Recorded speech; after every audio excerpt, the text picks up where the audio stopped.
Hello everybody, Namaskaram to all the beautiful people out there. Hope you guys are doing amazingly well. Welcome back to our channel अंग्रेजी की class. Guys आज की class में आज की कक्षा में मास्टर करने जा रहे हैं एब्सोल्यूट फ्रेजेस को. एब्सोल्यूट फ्रेजेस क्या होती है नाम से बिल्कुल भी डरने की जरूरत है. बहुत ही आसान है, बहुत ही इंटरेस्टिंग है, बहुत ही ज़्यादा सुंदर कर देती हैं आपके सेंटेंसेस को. They are one of my favourite phrases we have in English और इनको आज बहुत ही डिटेल्ड में बहुत ही आसान तरीके से समझेंगे. It's gonna be the most detailed lesson on the absolute phrase, I promise you. ठीक है, तो एंड तक जरूर देखना. एंड में एक प्रैक्टिस सेट होगा just to check your understanding, ताकि आपको समझ में आएगी नहीं समझ में आया ये आप चेक कर सके. तो एंड तक देखना. I am excited, actually very excited. I know you guys are too. चलिए स्टार्ट करते हैं. तो सबसे पहले समझते हैं एब्सोल्यूट फ्रेज क्या होती है. देखिए, an absolute phrase modifies an entire clause, the main clause. absolute phrase करती क्या है?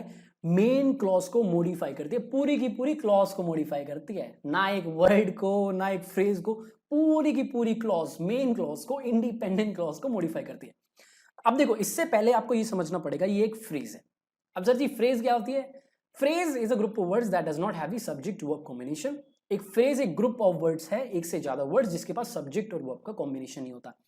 तो ये एब्सोल्यूट फ्रेज भी कुछ अलग तो है नहीं, ये भी एक फ्रेज है. It does not have the subject verb combination. अब ये करती क्या है? ये मॉडिफाई करती है मेन क्लॉज को. मेन क्लॉज के बारे में इंफॉर्मेशन देगी. ठीक है, पूरी की पूरी क्लॉज के बारे में. अब ये इंफॉर्मेशन कैसी है? देखो, it either works as a reason or a cause of the main clause. या तो ये मेन क्लॉज का कॉज या रीजन की तरह काम करेगी, or it adds beautiful visuals to it. या आपके मेन क्लॉज के बारे में इंफॉर्मेशन देगी, सेंटेंस को बहुत ही ज्यादा ब्यूटीफुल कर देगी, इंफॉर्मेटिव कर देगी. और ये बहुत ज्यादा कॉमन है डिस्क्रिप्टिव राइटिंग में. ठीक है, एब्सोल्यूट फ्रेज है जो इंटायर क्लॉज को, मेन क्लॉज को मॉडिफाई करेगी. या तो एक रीजन या कॉज की तरह काम करेगी मेन क्लॉज का, या उसके बारे में उससे रिलेटेड इंफॉर्मेशन देगी, जिससे हमारा सेंटेंस बहुत ही ज्यादा डिस्क्रिप्टिव हो जाएगा, बहुत ही ज्यादा इंटरेस्टिंग लगने लग जाएगा. आपको उस सेंटेंस की सीनरी पता चलेगी, कुछ विजुअल्स आप इमेजिन कर पाएंगे. अभी मैं सब कुछ आपको समझाऊंगा, बहुत ही आसान है. ठीक है, अब देखो how to form absolute phrases. इनको फॉर्म कैसे करेंगे? Absolute phrases are formed using the following things. क्या क्या चीज चाहिए एब्सोल्यूट फ्रेजेस को फॉर्म करने के लिए? हमको चाहिए एक नाउन या नाउन फ्रेज. स्टार्टिंग में सबसे पहले आप यूज करेंगे एक नाउन या नाउन फ्रेज. फिर आपको चाहिए एक एडजेक्टिव.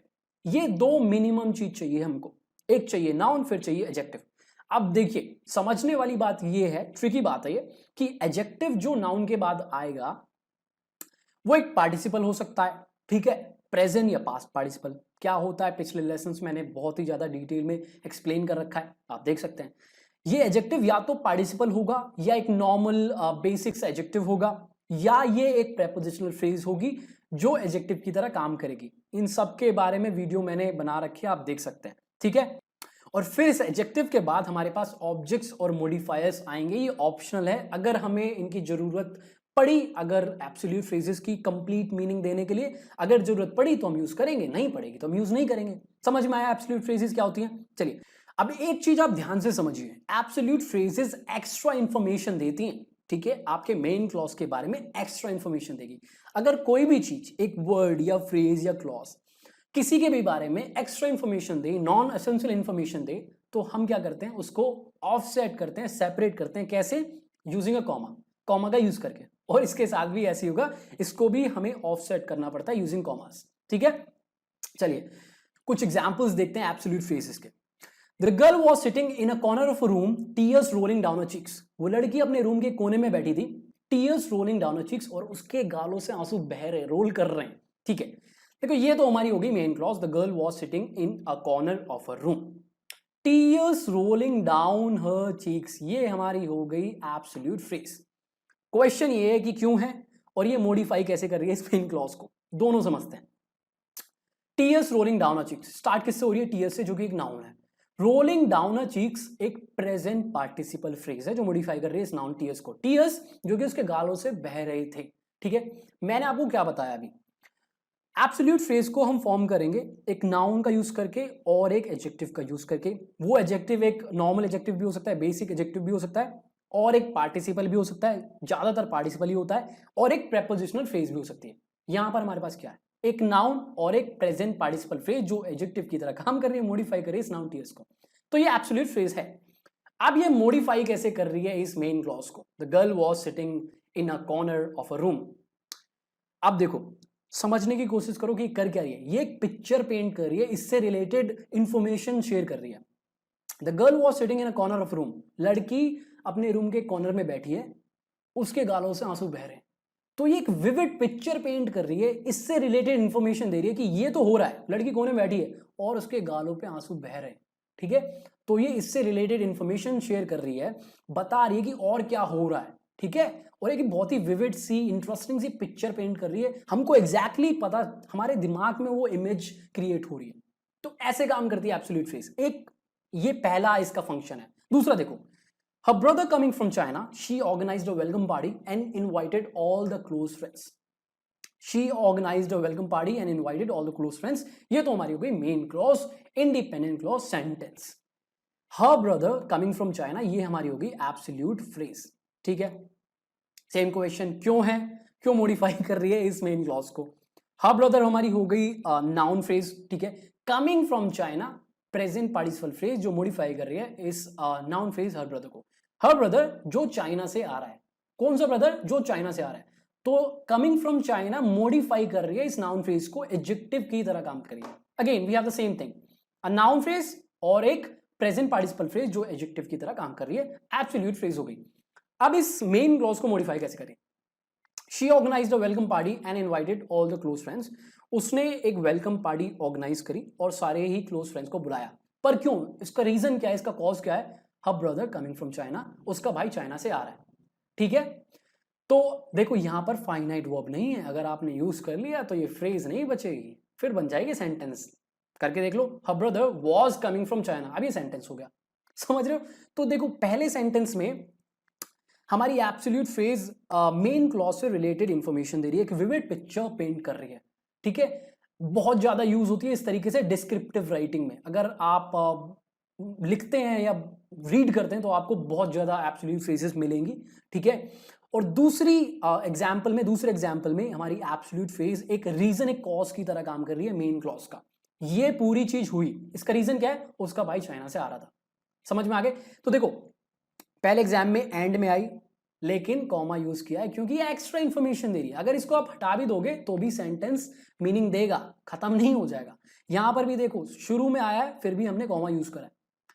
पर ये दोनों एब्सोल्यूट फ्रेजेस में हमारे पास एक पार्टिसिपल था। चलिए मैं दिखाता हूं कुछ एडजेक्टिव्स और प्रेपोजिशनल फ्रेजेस का भी यूज करके एब्सोल्यूट फ्रेज में। ठीक है, the thief a gun in his hands demanded some money, उस चोर ने कुछ मनी, कुछ पैसे डिमांड करे।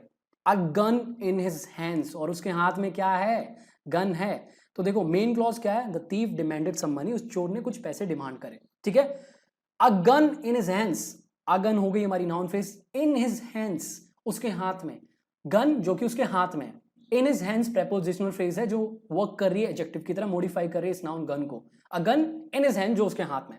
ठीक है, तो यहां पर देखो एब्सोल्यूट फ्रेज में हमारे पास एक नाउन है, noun phrase actually a gun, और एक प्रेपोजिशनल फ्रेज है जो एडजेक्टिव की तरह काम कर रही है। ठीक है, a gun in his hands. अब एब्सोल्यूट फ्रेज यहां कर क्या रही है, पूरे मेन क्लॉज के बारे में इंफॉर्मेशन दे रही है, एक उससे रिलेटेड इंफॉर्मेशन दे रही है और एक पिक्चर पेंट कर रही है, विविड पिक्चर, कलरफुल पिक्चर। अब हम पूरी इमेजिन कर पा रहे हैं पूरे सिचुएशन। उस चोर ने कुछ पैसे डिमांड करे और उसके हाथ में गन भी है, a gun in his hands. समझ में आया। लास्ट देखो, his clothes dirty, he didn't go to the party, he didn't go to the party, वो पार्टी में नहीं गया। इसका रीजन क्या है, इसका कारण क्या है, हिज क्लॉथ्स डर्टी। अब ये हमारी हो गई again absolute phrase, his clothes हो गई हमारी नाउन फ्रेज, डर्टी हो गया यहां पर बेसिक सा नॉर्मल सा adjective. His clothes, being dirty भी आप लगा सकते हो। अगर आपका एडजेक्टिव आपके नाउन या नाउन फ्रेज के बारे में इंफॉर्मेशन दे, उसको डिस्क्राइब करे, उसका स्टेट बताए, तो आप बीइंग भी यूज कर सकते हैं। हिज क्लॉथ्स बीइंग डर्टी, नहीं भी यूज करोगे तो भी फाइन है। His clothes dirty, he didn't go to the party. ठीक है, तो ये यहां पर एब्सोल्यूट फ्रेज एक रीजन की तरह काम कर रही है, वो पार्टी में क्यों नहीं गया, हिज क्लॉथ्स बीइंग डर्टी या हिज क्लॉथ्स डर्टी। समझ में आया। ठीक है, तो देखो इन चारों एग्जांपल्स में आप गौर से देखिए एब्सोल्यूट फ्रेजेस कर क्या रही है। या तो वो मेन क्लॉज से रिलेटेड इंफॉर्मेशन दे रही है और एक पिक्चर, विविड पिक्चर पेंट कर रही है हमारे माइंड में उस पूरे सीन के बारे में। ठीक है, या ये कॉज या रीजन की तरह काम कर रही है, बता रही है कि मेन क्लॉज क्यों हुआ, क्यों हुई, उसका रीजन ही एब्सोल्यूट फ्रेज था। ठीक है, चलिए अब इन दोनों को ना सेपरेटली समझते हैं। पहला adding details to the main clause, यहां पर हमारी एब्सोल्यूट फ्रेज मेन क्लॉज के बारे में डिटेल देगी, एक विविड पिक्चर पेंट करेगी। दूसरे में रीजन देगी। पहला देखिए, max came back home after a fight, his shirts torn, hands broken. Max घर आया वापस फाइट से, सिचुएशन क्या है, सीन देखो, इमेजिन करो, हिज शर्ट्स टॉर्न, शर्ट उसकी फटी हुई है, हैंड्स ब्रोकन, हाथ टूटा हुआ है।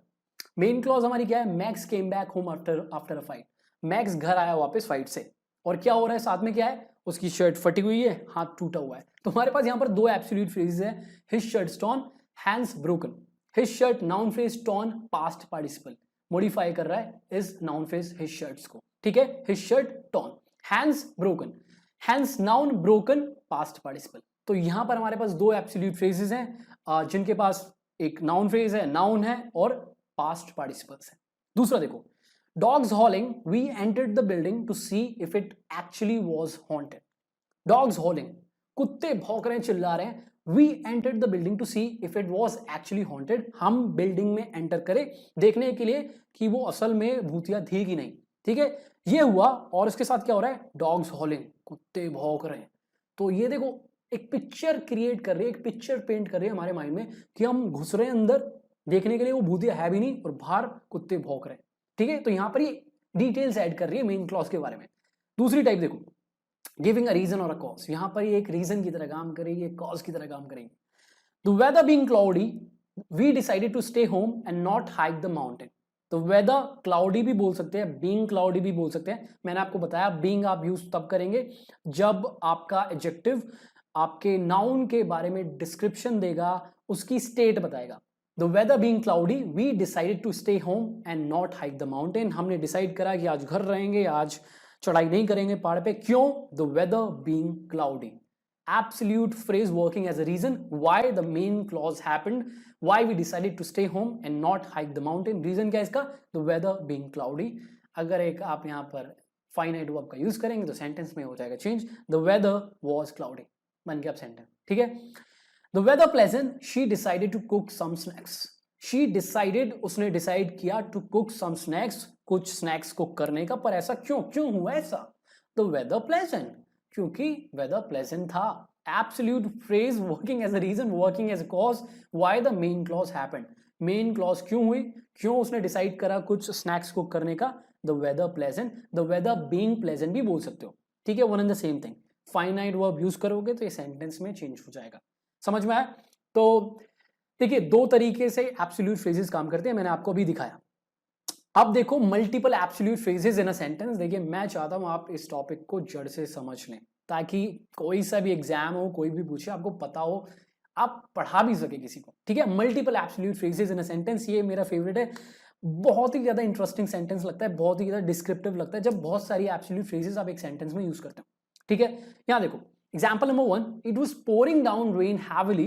A random girl stopped at my place asking to stay for a night. Her clothes completely wet, her body hot. यहां हमारे पास दो एब्सोल्यूट फ्रेजेस हैं। पहले मेन क्लॉज समझो, it was pouring down rain heavily. pouring down rain का मतलब बहुत तेज बारिश होना। तो बहुत तेज बारिश हो रही थी, बहुत बुरी तरीके से, ठीक है। A random girl stopped at my place. एक अनजान लड़की मेरे घर आई and asked to stay for a night, और एक रात रुकने के लिए पूछा।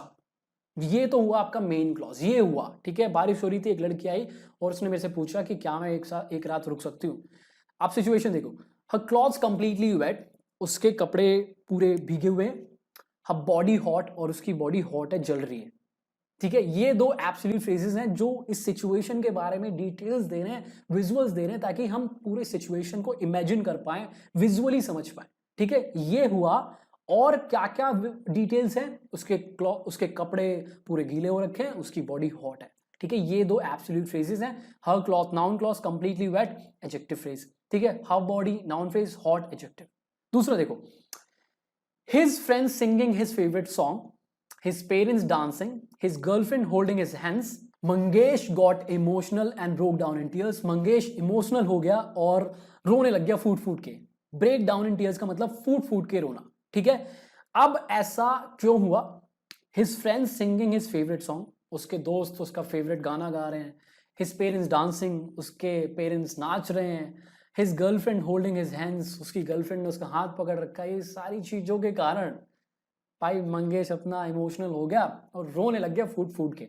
समझ रहे हो, देख रहे हो, जितनी ज्यादा एब्सोल्यूट फ्रेजेस का आप यूज कर रहे हो सेंटेंस उतना ज्यादा डिस्क्रिप्टिव लग रहा है, बहुत ही ज्यादा इंटरेस्टिंग लग रहा है, विजुअल्स दे रहा है। ठीक है, तो ऐसे आप बहुत सारे एब्सोल्यूट फ्रेजेस को भी यूज कर सकते हैं एक सेंटेंस में। ठीक है, अब changing absolute phrases into complete sentences और सबऑर्डिनेटेड क्लॉजेस। मैंने आपको बताया अगर आप एक फाइनाइट वर्ब का यूज करेंगे तो एब्सोल्यूट फ्रेज चेंज हो जाएगी एक सेंटेंस में या एक क्लॉज में।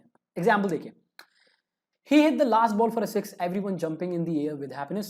Her brother coming home after a long time, she decided to organize a welcome party for him. ठीक है, अब देखो everyone jumping in the air with happiness, ये हमारी absolute phrase. everyone pronoun, jumping in the air ये हमारी हो गई प्रेजेंट पार्टिसिपल फ्रेज। देखिए प्रोनाउन भी आ सकता है, ऐसे नहीं है कि नाउन से ही स्टार्ट होगी। प्रोनाउन जनरली नाउन से होती है बट प्रोनाउन भी आ सकता है। ठीक है, everyone jumping in the air with happiness, noun, present participle phrase और एक मॉडिफाइंग फ्रेज। ठीक है, अब इसको कैसे चेंज करेंगे एक सेंटेंस में?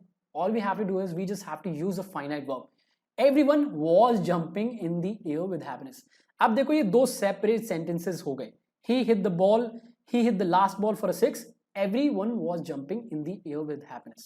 दूसरा देख लो, her brother coming home after a long time, she decided to organize a welcome party for him. Her brother was coming home after a long time, period, she decided to organize a welcome party for him. ठीक है, तो यहां पर हमने केवल एक finite verb का use करा, एंड में एक पीरियड यूज कर दिया, इसको एक सेपरेट सेंटेंस बना दिया। अब मैं दिखाता हूं इसको आप एक कॉम्प्लेक्स सेंटेंस कैसे बना सकते हो एक सब ऑर्डिनेटिंग कंजंक्शन का यूज करके। Everyone jumping in the air with happiness, ठीक है, he hit the last ball for a six, तो मैंने यहां पर यूज करा है conjunction when he hit the last ball for a six, और इस मेन क्लॉज में यूज करा है when he hit the last ball for a six, everyone was jumping in the air with happiness। ठीक है, मैंने इसको नहीं छेड़ा, इसमें एक फाइनाइट वर्ब यूज करी was, everyone was jumping in the air with happiness, ये हो गई आपकी मेन क्लॉज। अब ये बन गई आपकी सब ordinate clause when he hit the last ball for a six। दूसरा देखो, her brother coming home after a long time, she decided to organize a welcome party for him. Because reason है क्योंकि, तो because या since use करूंगा, because और since her brother was use करा, her brother was coming home after a long time, comma, she decided to organize a welcome party for him। समझ में आया? ठीक है, अब देखो आपने देखा कि एब्सोल्यूट फ्रेज में नाउन के बाद एडजेक्टिव आ रहा है, simple adjective, normal adjective, participle phrases आ रहे हैं जो एडजेक्टिव की तरह काम कर रहे हैं। एक प्रेपोजिशनल फ्रेज भी दिखाई थी बट आपके पास और एग्जांपल्स नहीं थे। यहां पर देखो और एग्जांपल्स देख लो जहां पर प्रेपोजिशनल फ्रेज नाउन के बाद आएगी और एडजेक्टिव की तरह काम करेगी, फॉर्म करेंगे हम एब्सोल्यूट फ्रेज। एग्जांपल देखो, a gun in his hands, the thief asked me to give, to आना चाहिए यहां पर, to give him everything I had. चोर ने मुझसे जो भी मेरे पास था मांगा। ठीक है, a gun in his hands, gun होगी noun phrase, in his hands, gun जो उसके हाथ में थी। ठीक है, चोर ने मेरे से सब चीज मांग ली और क्या सीन है, उसके हाथ में गन है, तो इन हिज हैंड्स प्रेपोजिशनल फ्रेज है, एडजेक्टिव की तरह काम कर रही है, मॉडिफाई कर रही है इस नाउन फ्रेज अ गन को। दूसरा, I walked into the room and saw him praying, मैं रूम में घुसा और मैंने उसको प्रे करते हुए देखा।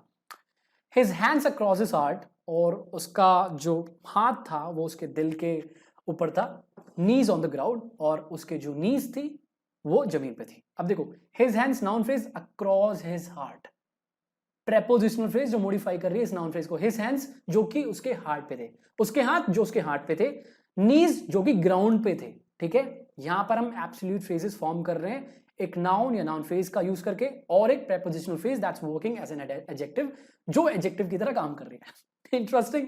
चलिए अब एक और इंपॉर्टेंट चीज समझ लीजिए, ये आप ऑलरेडी देख चुके हैं बट मैं फिर से बता देता हूं। पोजीशन ऑफ एब्सोल्यूट फ्रेजेस कहां कहां आ सकती है? बिगनिंग में आ सकती है, एंड में आ सकती है, बीच में भी आ सकती है। A gun in his hands, the thief asked me to give him everything I had.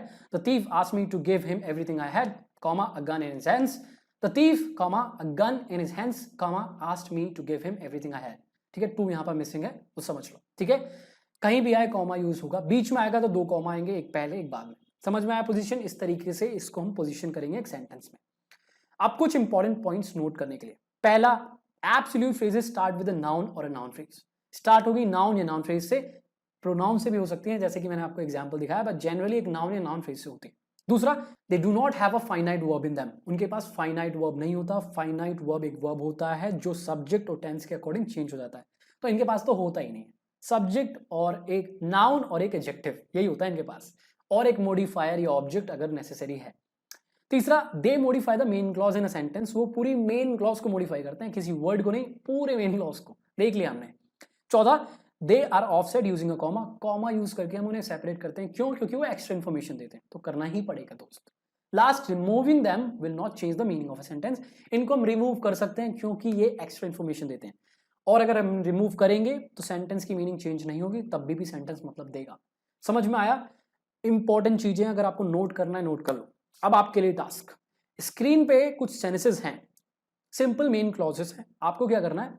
आपको इनमें इन्फ्यूज करनी है एब्सोल्यूट फ्रेजेस। किस टाइप की करनी है वो आप पे मैं छोड़ दूंगा। आपको इन सेंटेंसेस में एब्सोल्यूट फ्रेजेस का यूज करना है और मॉडिफाई करना है इन सेंटेंसेस को। ठीक है, ये है आपका टास्क। तो दोस्त यहां पर होती वीडियो खत्म। उम्मीद है अच्छी लगी होगी, कुछ नया समझ में आया होगा, ये क्लियर हो गया। अब कैसा भी एग्जाम हो यार, कैसे भी क्वेश्चन हो, I am very sure you will be able to clear it. कर लोगे, समझा भी सकोगे किसी को। ठीक है, अगर वीडियो अच्छी लगी हो तो लाइक कर देना यार, चैनल पे नए हो तो सब्सक्राइब कर देना, अपने दोस्तों के साथ वीडियो को शेयर करो ताकि उनकी भी नॉलेज बढ़े। और if you have any questions let me know in the comment section below, पूछिए बिंदास, आपके लिए हम कर रहे हैं काम। और मैं मिलूंगा आपको बहुत जल्द, तब तक के लिए बहुत सारा प्यार। I love you, you know this, I am out.